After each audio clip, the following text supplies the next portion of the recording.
नमस्कार, मैं जितेंद्र चतुर्वेदी।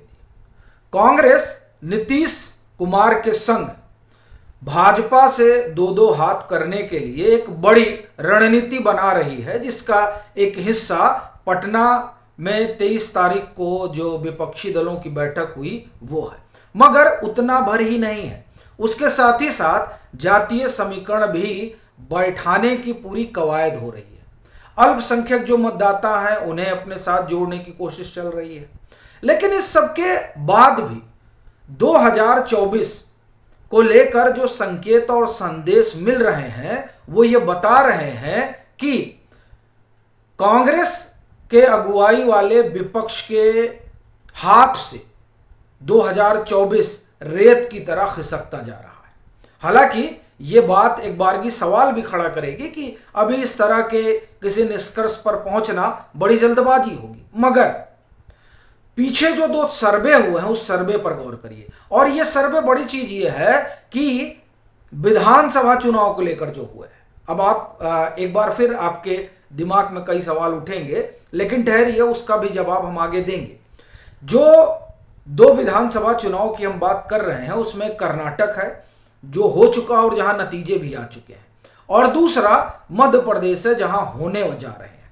यहां का जो ओपिनियन पोल आ रहा है आप उसको देखिए और जो कर्नाटक में आया था उसको देखिए। मगर इस देखने में विधानसभा को लेकर जो आ रहा है उस पर नजर मत बनाए रखिएगा।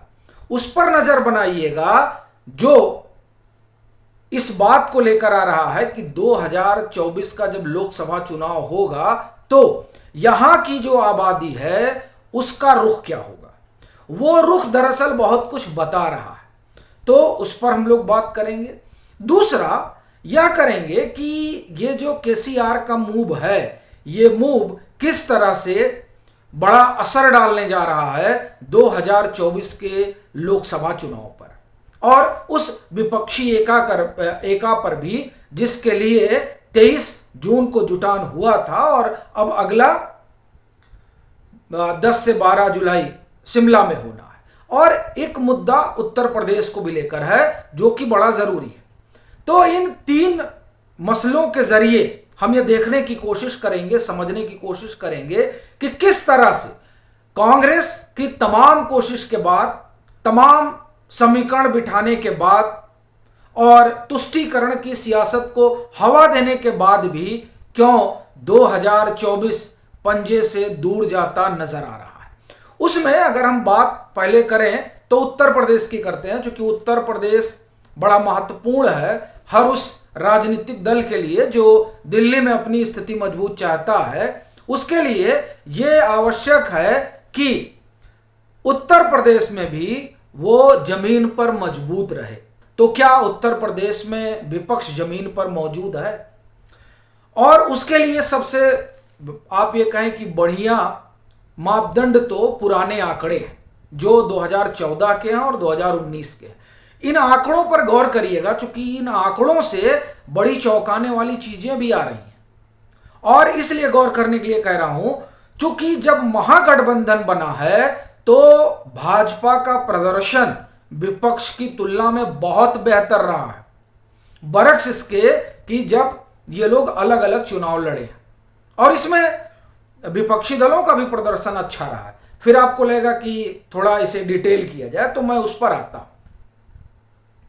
देखिए 2024 को लेकर क्या योजना बन रही है उत्तर प्रदेश में। विपक्ष इस कवायद में लगा हुआ है कि किसी तरीके से समाजवादी पार्टी और कांग्रेस और बसपा इन लोगों को एक मेज पर लाया जा सके, और दूसरी तरफ भाजपा का अपना गठबंधन है जिसमें अपना दल है और निषाद पार्टी और ओम प्रकाश राजभर को जोड़ने की कोशिश चल रही है। अब अगर हम विपक्ष की बात करें तो एक चर्चा कांग्रेस और बहन जी को लेकर है।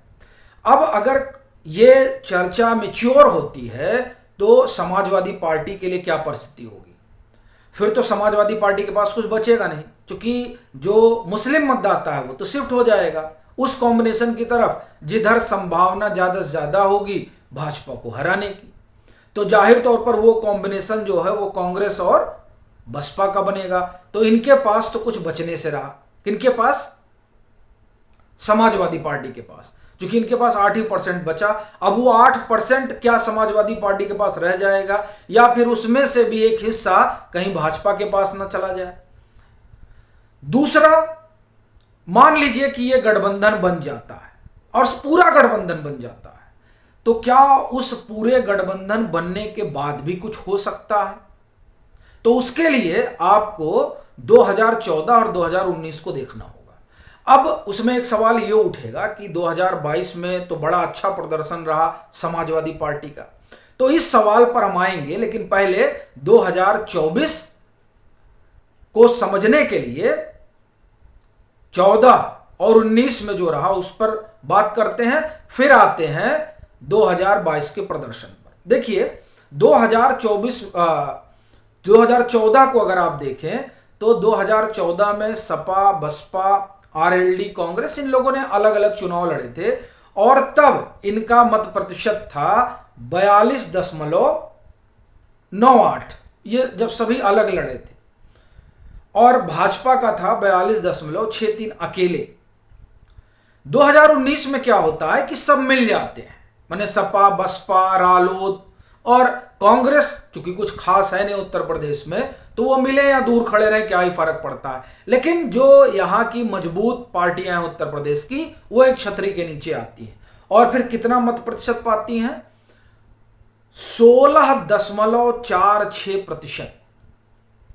अभी आप देखिए, अपने आप में बहुत बड़ी चीज है। और उसके बरक्स भाजपा अकेले 49.97% वोट पाती है। यानी जब समूचा विपक्ष एक होता है तब भाजपा के लिए संभावना ज्यादा प्रबल हो जाती है और विपक्ष का वोट प्रतिशत घट जाता है।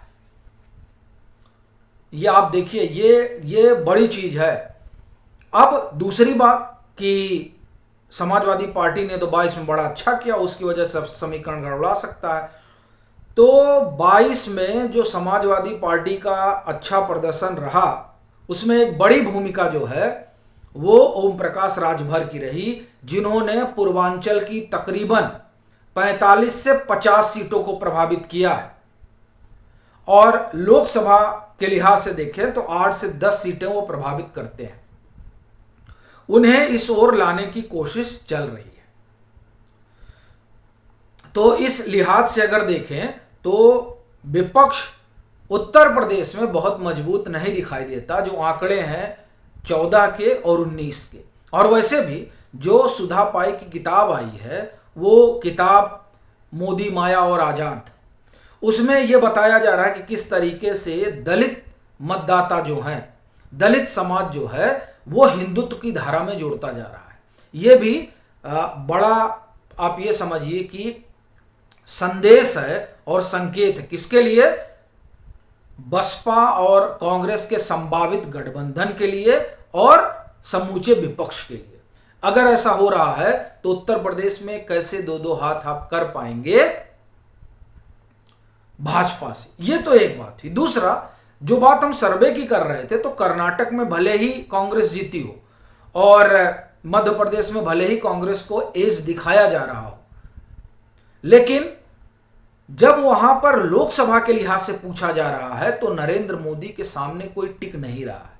यानी जब लोकसभा का चुनाव होगा तो राज्य के विधानसभा चुनाव के नतीजे कुछ भी रहे, लेकिन जब वही राज्य लोकसभा के चुनाव में उतरेगा तो वहां जनता स्पष्ट तौर पर किसके साथ खड़ी है, वो ये बता रही है कि नरेंद्र मोदी। तो ऐसी स्थिति में राज्य के चुनाव के आधार पर लोकसभा के निहितार्थ को नहीं निकाला जा सकता। एक तो ये, तो इस कारण ये साफ दिखाई दे रहा है कि ये तमाम जुटान उटान का हासिल कुछ होने नहीं जा रहा है। सिर्फ जुट रहे हैं, लेकिन ये जुटान वोटों में तब्दील नहीं हो पाएगा 2024 के लोकसभा चुनाव में। तीसरी बात केसीआर से। देखिए, केसीआर जो संकेत दे रहे हैं और जो संकेत अरविंद केजरीवाल दे रहे हैं, इन दोनों के संकेतों से ऐसा लग रहा है कि ये लोग तीसरे मोर्चे की तैयारी में हैं। और अगर तीसरा मोर्चा बनता है तो महाराष्ट्र, जो उत्तर प्रदेश के बाद दूसरी सबसे ज्यादा लोकसभा सीटें भेजने वाला राज्य है, वहां विपक्ष की स्थिति बहुत गड़बड़ा जाएगी। मध्य प्रदेश, दिल्ली में बहुत गड़बड़ा जाएगी। पश्चिम बंगाल को अभी वेट एंड वॉच करना है कि वहां क्या होता है। लेकिन कुल जमा जो सिनेरियो उभर कर आ रहा है वो ये बता रहा है कि भले ही हाथ मिला रहे हो, लेकिन जमीन पर कुछ होता नजर नहीं आ रहा है। आपकी अपनी क्या राय है जरूर साझा करें। मतांतर से नहीं जुड़े हैं तो जुड़ें, वीडियो को लाइक करें और खूब शेयर करें।